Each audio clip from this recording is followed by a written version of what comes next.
together in one place. I'm making 4 different copies. Whatever I tell you, you'll be just absolutely crazy. So I'm going to hope you're curious to all the evidence. And if you receive this, channels, assume the worst. I was about to say, come find my ass, but that's not gonna. I have regrets, and good luck.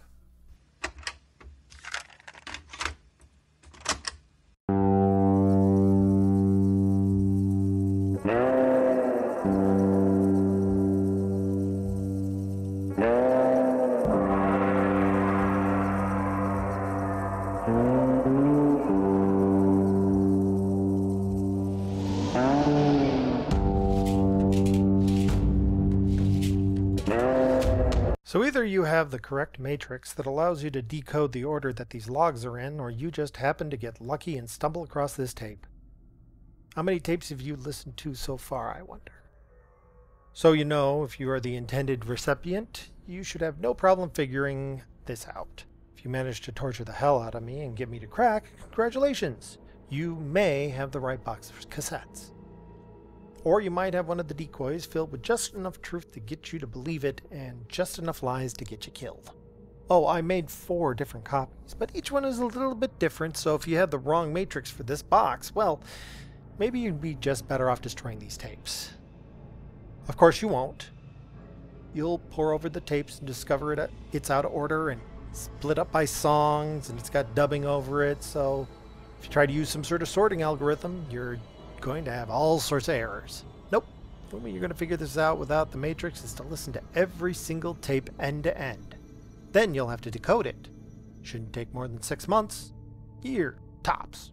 Oh, FYI, some of the tapes are kind of old. I wouldn't feed it through a high-speed tape machine to record and analyze.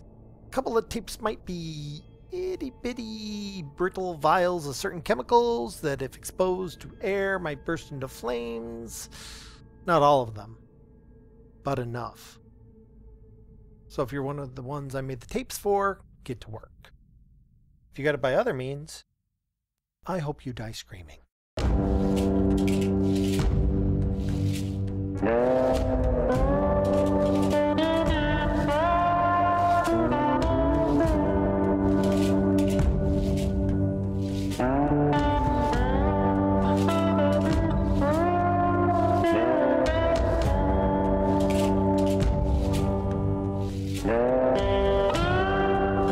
You'll forgive me if I vent for a second here, but I am screwed. Not just screwed, royally screwed. There are not enough adjectives nor adverbs to modify those adjectives in the entire English language to properly describe how completely screwed I am. I have achieved an entire rainbow of screwed. A whole new parallel universe of screwed, and currently it is rotating inside my ass. No, I take that back. It's a perpendicular universe, because only a perpendicular universe of pure fuck could screw me the way I am currently screwed. Now, I am going to finish getting blitzed, and I will figure out what to do in the morning.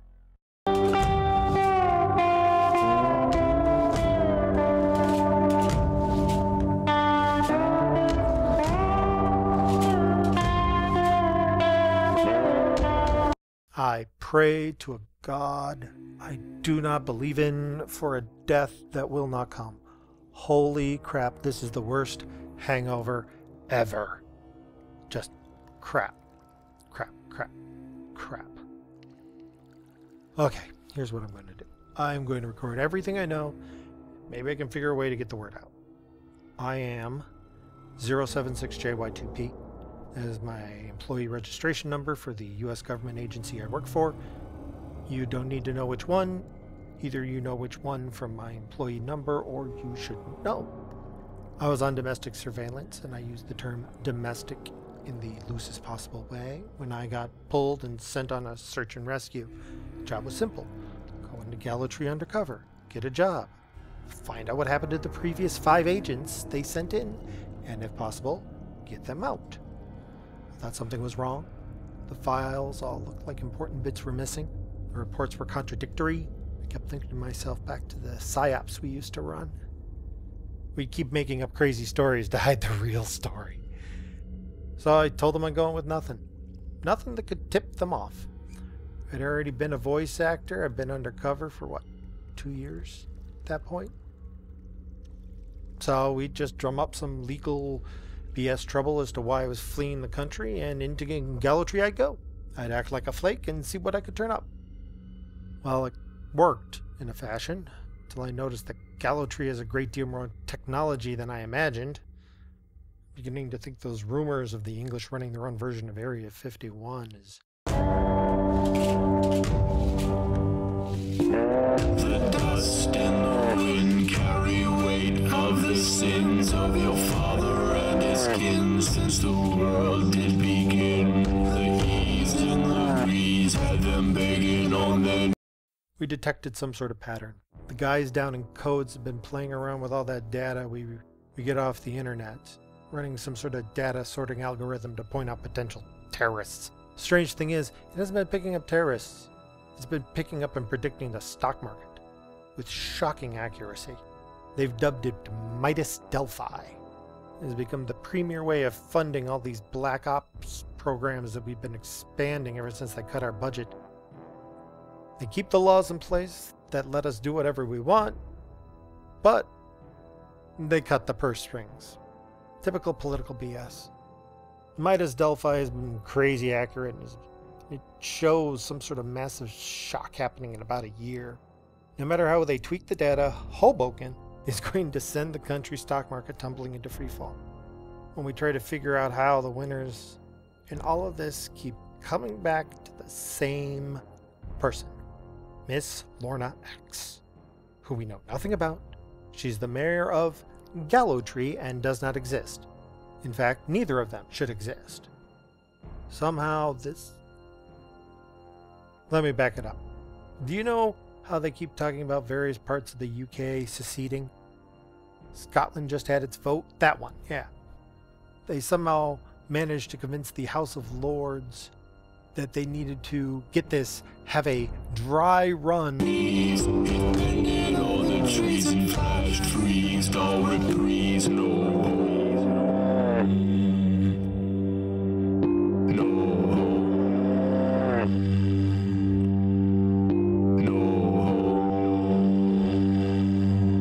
Picked Gallowtree as the place, a city that doesn't even appear on most maps. The place is in a valley, surrounded by hills, which are in turn surrounded by moors, cut off from the rest of the world.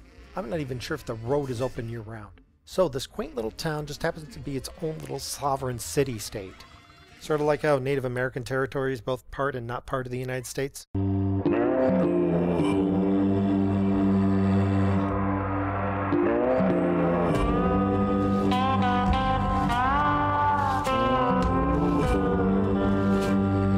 Noticed a massive influx of money into the region. The deeper we dug, the more resources apparently had been flooded into the area just prior to its independence. We wanted to know what was going on, so they sent in 3 guys. They all disappeared. Then they sent in a 2-man team. They actually got inside for about 2 days. Then they disappeared. We got permission to use the Oculus system. Now, you might not know about this thing. It doesn't officially exist. It's basically a master satellite that shoots out CubeSats the size of a dorm room refrigerator. It's covered in stealth and sensors. It's cheap, it's effective, it burns up on re-entry on the first pass over, so there's no way to pick it up.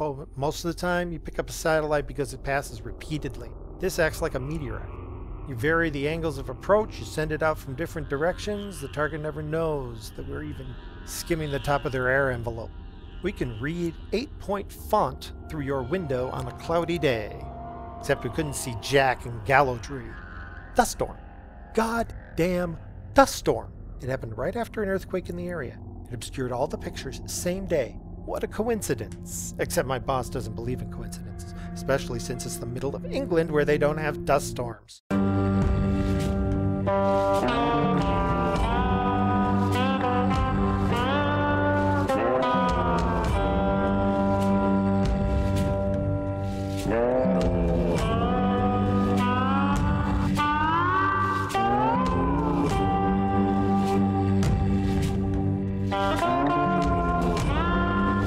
other than to see what would happen.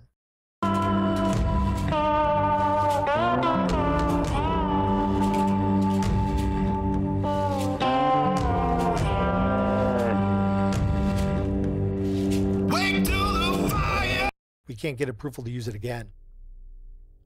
We have to deal with normal satellites, which help nothing. So, the guys running the operation figured there was a leak, although figuring out how to plunge an entire town into a dust storm just to prevent satellite pictures was a little bit of a stretch as far as his superiors were concerned, but that's still his going theory. He wanted to figure out what was going on and why Gallowtree was going to crash the U.S. economy. Well, that's where I came in.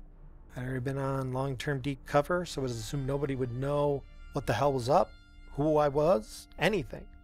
They brought me in quietly, said I'd only be gone from my assignment for a few weeks at most. Then I could go back, claim I went on vacation, yada yada. Honestly, I wouldn't mind getting away.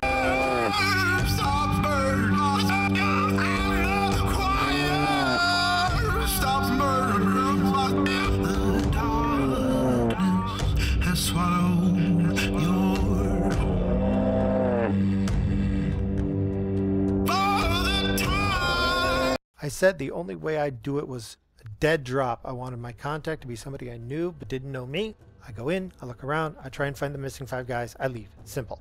Yeah, simple. I installed tamper switches on my computer. You alter certain data, a switch clicks inside that can only be manually switched back. You have to remove the battery to do it, so if you remotely hack, I know it. Everything I brought with me was hacked the moment I applied for citizenship. My phone, my laptop, everything. I spent my first week just looking for work, trying to appear normal, but at night I checked my electronic devices and everything with a mic was listening to me. Bluetooth traffic off the charts. I can't even explain. I'm not going to bore you with the details. Fortunately, the only thing I brought with me was my assortment of bric-a-brac. My files were all stolen, pirated software. I discovered I was being followed all the time. No wonder the first 5 guys got picked up. I know all the crap they carry all the time. All that high-tech gear would have been picked up and pointed at them with a bullseye. I know this is crazy, but I think they can even read flash drives and DVDs without them being plugged in.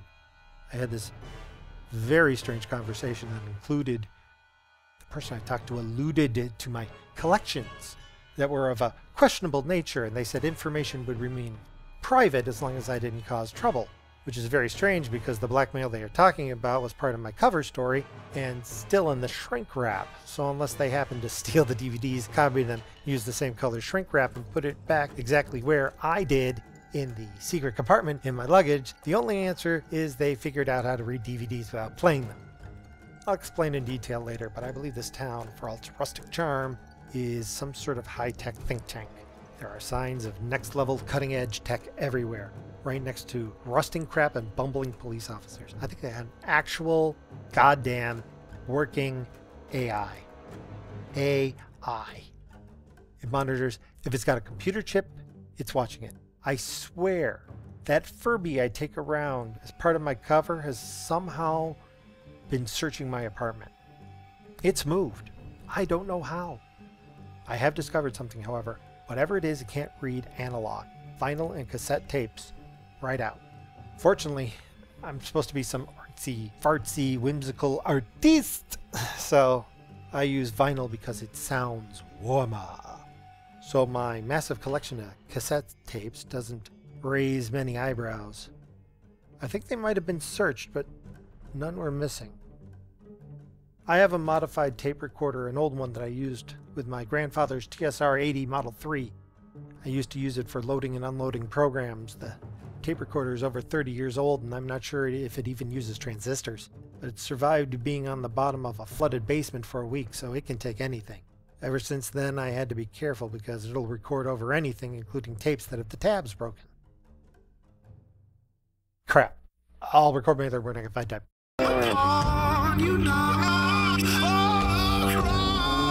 Your spirit is found.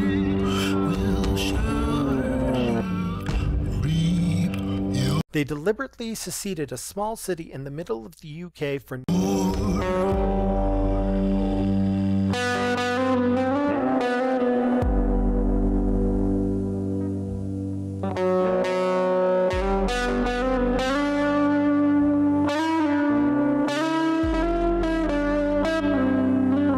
Where was I? Oh yeah, I found the 5 missing guys. Came across them when I was searching the morgue. Apparently Dr. Rianne is a bit of a pack rat. She never throws out anything and loves going through people's pockets. I think she flat out steals debit cards and empties bank accounts when she can. She plays a game with dead people called Guess the PIN Number. I'm getting off topic. 6 days ago, I was supposed to meet my contact. I was heading over to the meeting when I noticed someone. I saw him before, back in my days when I was working my way up the government ladder. It was a joint task force with the FBI. There was a man there who everybody talked about in hushed tones. Got to see him very briefly. Unfortunately, back then, I wasn't very popular, so I never got to meet the guy personally. On the other hand, maybe that's a good thing because then he never got to meet me. Agent Rakestraw. Now, I don't know if that's his real name, but that's what everybody called him. To say he looked like a vampire would be an insult to vampires. Tall, thin, spindly fingers, skin the color of yellowing parchment. You could see every single blue vein whenever he had exposed skin, which wasn't very much. I mean, the black suits they give you aren't very flattering, but somehow he managed to go full-on Undertaker, and not the wrestling guy. The guy had a reputation for being the guy who makes problems go away. He was around the corner of the meeting location. You'd think the guy would be dead by now, but he looked exactly the same as when I last saw him. He was just sitting in a car talking to someone. It spooked me, so I never made the drop. Got to see the guy I was supposed to meet, but he didn't make me.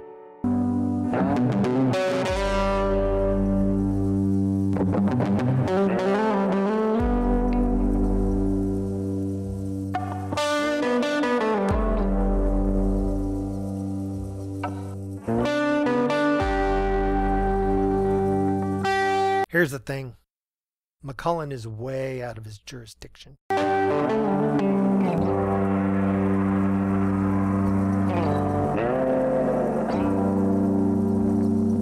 Well, that guy showed up in the morgue under the alias of Evan Fowler. I went to check it out after hours. They did the once-over on him. Then twice, then a third time. Then I think he died. Then they brought him back so they could torture him some more. I mean, seriously. His death was labeled, get this, suicide. The coroner's report shows that they think he tied himself in a chair, drank poison, then stabbed himself 8 times in the chest before tying a rope around his neck and jumping down an elevator shaft. I mean, it actually reads that way. Then it states that obviously the suicide was just trying to be difficult. I've been in some double-think backwater countries before, but this one takes the cake. While I was down there, I found pictures and files of the missing 5 agents. They had all gone through the morgue at one point or another. Death by accident, a lot of them. I thought about taking pictures, but I only have the digital camera. I snuck out and on my way back to my booth. By the way, I work at the hospital. And I was walking through the 3rd floor lobby. And who do I elbow to get past? Rakestraw. Except he's not alone. Not a long time ago, I had the misfortune to deal with a different FBI cleanup guy, Agent McCullen. They were talking in front of the elevator. I pushed my way right between them. I am so lucky they didn't make me. Rakestraw? He doesn't have a jurisdiction, so that's not entirely unexpected. But McCullen? This guy has a worse reputation than Rakestraw.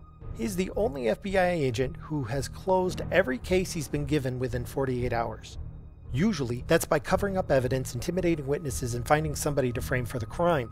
He's a monster who you send in only when you want to cover up things. So what the hell is he doing here? There aren't even any U.S. authorized projects in Gallowtree. I'm supposed to be the only project here. I get to bump into 2 agents from 2 different agencies in the same hospital at the same time. My contact kills himself. They charged his corpse with resisting arrest. But that's not why I'm screwed. Oh no, that is not why I'm screwed at all. I got a postcard from Mike Dell. That's the code name we use for Project Midas Delphi when we talk about it in public. Whoever this was, he went old school. He used a goddamn microdot. Took forever to figure it out. Had a news article in it. My project manager, the one who's trying to figure out what's going on, he had a car accident. He was driving with 2 other agents at the time. One of them is the only other man who knows who I am. Now the article says they all died, so if so, who knew to send me the postcard. I think the postcard itself is a clue. I know the guy who originally programmed Midas Delphi liked to go by a handle Floyd the Droid. Postcard reads, "Wriggle on over to Nebulon, home of the worm people. Since my superiors and my career are both currently feeding the worms, I find that postcard to be exactly the right tone of irony for this guy. Of course, the question is, can one eccentric computer programmer save my ass? I don't think I can come in because I'm not sure I'll survive the process. I sure as hell don't want to stay here in town. I'm beginning to think they're drugging the water. The entire computer network and everything connected to it is compromised. Nobody even knows I exist. My account is still getting paychecks, so they haven't listed me as dead, but I'm terrified of accessing my money. I think the only reason I'm still getting direct deposit is in the hopes that they can lure me out by accessing it. So I can't quit. I can't afford to lose. I have no idea how to play the game, much less win.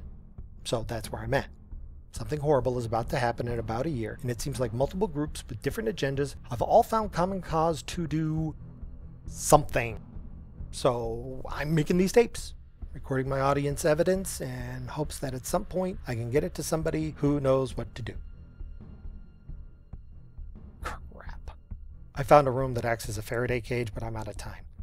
I'll report more later. Agent 076JY2P out.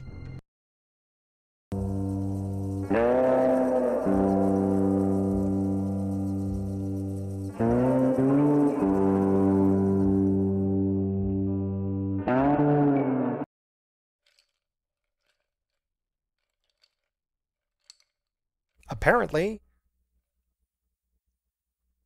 nobody in town has fingerprints.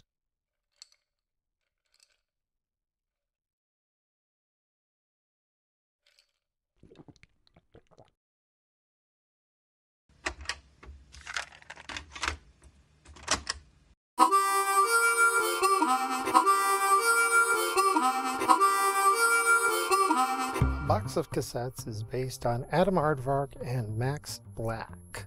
They are the Alpha and the Omega, the Yin and the Yang. All things end and begin with them.